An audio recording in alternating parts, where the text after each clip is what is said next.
Subscribe کیجئے محاسن اسلام YouTube channel کو اور بیل آئیکن پر ضرور کلک کیجئے تاکہ ہر طرح کی اسلامک نئی ویڈیو فوراً آپ تک پہنچے۔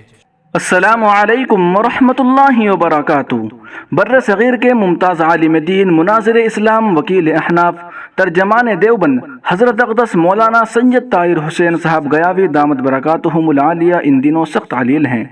احباب سے حضرت والا کے لیے خصوصی دعاؤں کی درخواست کی جاتی ہے۔ اللہ رب العزت حضرت والا دامت برکاتہم العالیہ کو شفائے کاملہ عاجلہ عطا فرمائے اور آپ کے سایہ عاطفت کو ہمارے سروں پر تاج سلامت رکھے۔ حضرت گیاوی مد ظلہ کی طبیعت بے حد ناساز ہے، قوت حسبی حد سے زیادہ کمزور ہو چکی ہے، حالت بے حد نازک ہے۔ ڈاکٹروں نے بظاہر نا امیدی ظاہر کی ہے۔ پٹنہ کے کسی بڑے ڈاکٹر نے آپریشن کی تجویز دی ہے، لیکن وہ آپریشن بہت مہنگا ہے اور ڈاکٹر کے مطابق خطرہ پھر بھی لاحق ہے۔ تمام حضرات سے حضرت گیاوی مد ظلہ کی صحت یابی کے لیے خصوصی دعاؤں کی درخواست کی جاتی ہے۔ آپ تمام دوست امت کے اس عظیم سرمایہ کی حفاظت کے لیے دعا ضرور کیجیے۔ باری تعالی حضرت والا کو مکمل صحت یابی نصیب فرمائے، آمین یا رب العالمین۔